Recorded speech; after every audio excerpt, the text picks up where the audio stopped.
Nous avons créé pour la première fois, c'est ce gouvernement-ci, à la demande du président, qui a créé une sanction pour les consommateurs. Ça n'existait pas auparavant. C'est donc une amende pénale. À la fois, vous devez payer, mais en plus, c'est sur votre casier judiciaire. C'est pas une simple amende. Cette amende, elle est recouvrée. Et plus de 50% des gens la payent. C'est aussi un outil de police, l'amende. Ça permet de faire les contrôles d'identité. Ça permet aussi de dire que quelqu'un a consommé. Et donc, après, lorsqu'on fait un certain nombre d'actions de justice ou de police, on peut savoir que cette personne a déjà consommé. Là, on vient d'entendre le ministre exposer le fait qu'on contrôle des personnes en dehors du cadre législatif qui est l'article 78.2 du Code de procédure pénale qui encadre les contrôles d'identité. Ça veut dire qu'il faut que la personne soit en situation de commettre un délit pour être contrôlée ou sous réquisition du procureur. Donc on vient d'entendre le ministre nous dire qu'il utilise les contrôles d'identité en dehors de tout cadre légal. Et j'avoue que ça me fatigue un peu, parce que je suis un ancien éducateur aussi, donc je travaille en direction des jeunes, et voir l'incapacité de ceux qui sont censés représenter la loi et faire appliquer la loi, s'asseoir dessus avec aisance, ça me pose question. Et ça rend la tâche difficile pour le travail qu'on fait, puisque bon, on a tout un programme sur la citoyenneté, tout ce qu'on veut, et la citoyenneté, c'est des émotions, c'est ce qu'on apprend, c'est ce qu'on vit. On n'apprend pas ça dans les bouquins. Et là, ouais, ça me pose sérieusement souci, mais bon, on pourrait dire aussi qu'on est habitué avec ce ministre. En tant que citoyen, on paye des impôts, donc on contribue aux émoluments de nos fonctionnaires. Et ça pose réellement la question de comment on peut évaluer l'efficacité de la police.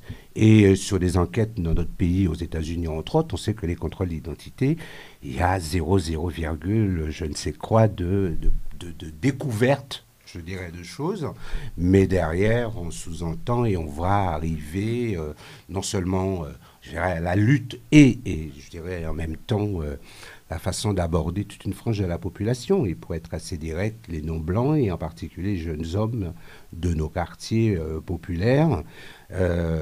Et on voit pointer en même temps la question de la recherche du migrant, puisqu'on sait qu'aujourd'hui, le ministre adore communiquer sur les OQTF, donc les obligations à quitter le territoire, et que là, on sent que ces contrôles d'identité aussi permettent de chasser des gens, et donc on fait du profilage ethnique.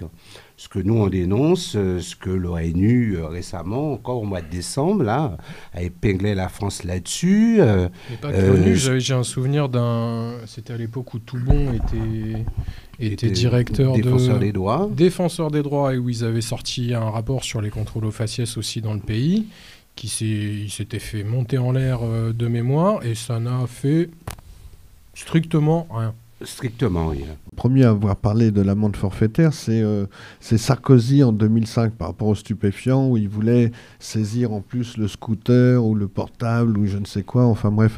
Et comme tu le disais aussi, c'était par rapport à ceux qui traînent dans les halls d'immeubles, etc. Le terme indésirable.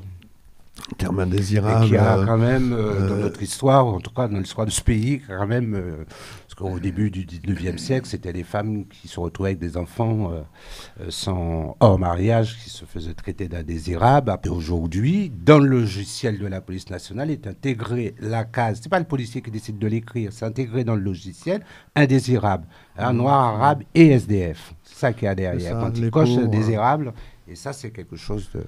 Je veux dire quand même que la lutte contre la drogue, même si elle est très difficile et qu'on y met beaucoup de moyens et que c'est la mère des batailles...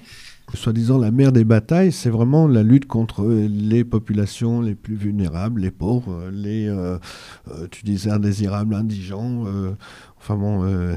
et surtout les jeunes, et surtout les jeunes, quoi. Il y a une communauté, une frange de la communauté qu'on a tendance à beaucoup oublier, mais qui en prend vraiment plein la gueule, sur nos citoyens itinérants, les gens du voyage, comme on les appelle.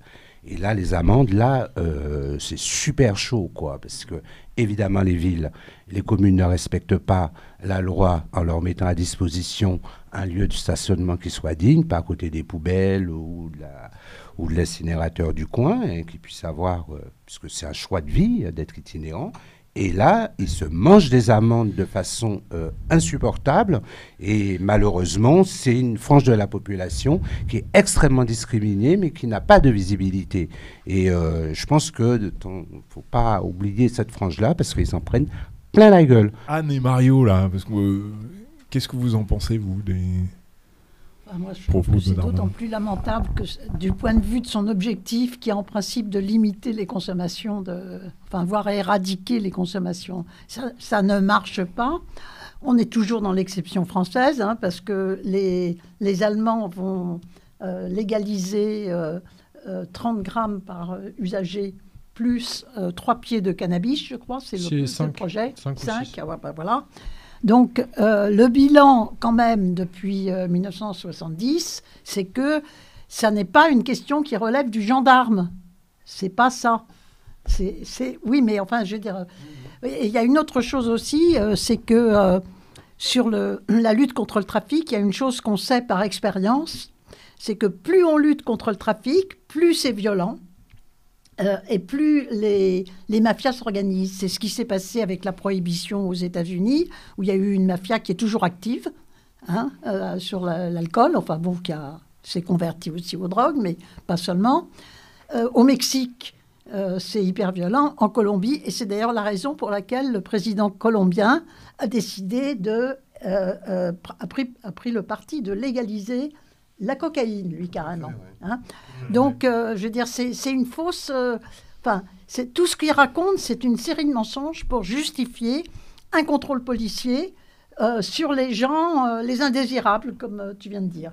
Ce que je trouve intéressant, c'est que tu dis ça ne devrait pas être une histoire de gendarme, mais même la loi de 70, en fait, à l'origine, parle d'une question de pénaliser des gens qui sont des délinquants, mais évoque les malades. Et ce qui est intéressant avec Darmanin, c'est que finalement, il va au-delà de la loi 70, puisque lui, avec l'AFD, l'histoire des malades, ça y est, le masque tombe. Il n'y a plus du tout d'histoire de malades. La loi de 70, c'est dans le code de santé punition. publique. Exactement.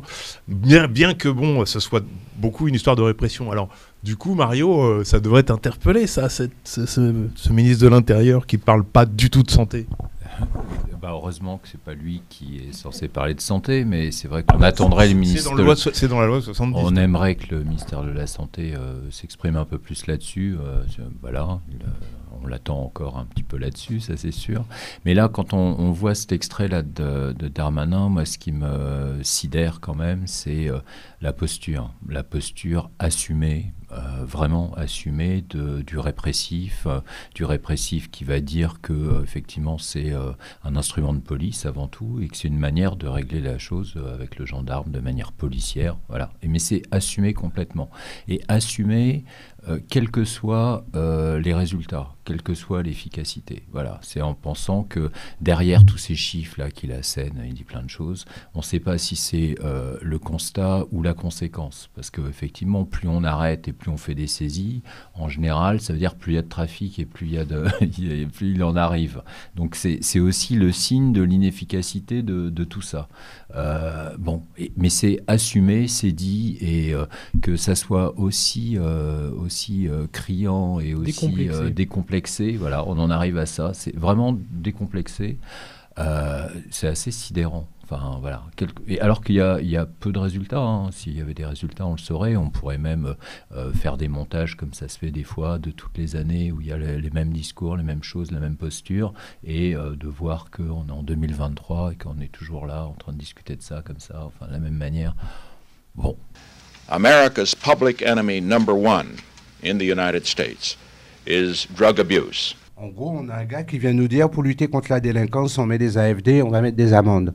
Sauf qu'on met des jeunes qui n'ont pas de moyens, qui vivent dans des familles pauvres, dans des quartiers populaires, on les met en situation d'endettement et de surendettement, et ils font quoi après? Donc c'est là toute l'hypocrisie de l'État, qui dit tout le temps, moi je lutte contre le trafic, mais en fait je nourris ce trafic pour que je de quoi venir vous dire que je suis en train de lutter.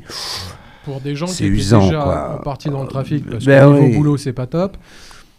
Mais non, la réalité aujourd'hui dans nos quartiers, je ne parle pas que des AFD, parce qu'on a des gamins à côté, dans le 20e, là, on a des bombes qui ont 14 ans, qui ont des 17 000, qui ont des 20 000 euros d'amende, et parfois sans jamais croiser le flic, sans contrôle, en dehors de toute règle, et le gamin, il lui reste quoi à faire? Il va braquer, il va arracher les chaînes, il va tirer des téléphones, ou il va voir le dealer du coin, il se met sur le trottoir. Qu'est-ce qu'il a à faire? Il y a du dossiers qui déboulent. Et en plus, bon, on a maintenant des éléments qui nous permettent de voir la collusion qu'il peut y avoir entre le commissariat du coin, les bailleurs sociaux et le tribunal de police. Donc les amendes passent par le tribunal de police directement, ça arrive avec majoration. Donc on a tout le système, l'huissier qui vient la première fois chez vous, il a clairement identifié l'appartement, mais il va la deuxième fois, il va sonner, c'est le voisin. Le voisin qui ira se plaindre à la concierge, la concierge lui dit, mais le bailleur, qu'est-ce qu'il dit? Ah, mais vous pouvez évoquer le trouble jouissance qui est dans la loi. Et là, on contribue en même temps au passage à la gentrification dans des arrondissements comme le nôtre. C'est ça la réalité. Donc là, c'est multi-usage. En même temps, belle réponse à la demande des flics d'extrême droite qui voulaient avoir plus de justice, qui se plaignaient de la justice. Eh bien, finalement, on leur donne le pouvoir de justice dans la rue. Et sur qui? Sur toujours les mêmes, les vulnérables. Et ça, c'est pas possible. On n'a plus qu'à prendre nos néos et à verbaliser la personne. Donc ça évite déjà de le ramener au commissariat. Ça évite plein d'étapes. Et surtout, il y a une réponse pénale qui est donnée immédiatement, en fait. Donc, oui, c'est notre boulot de tous les jours.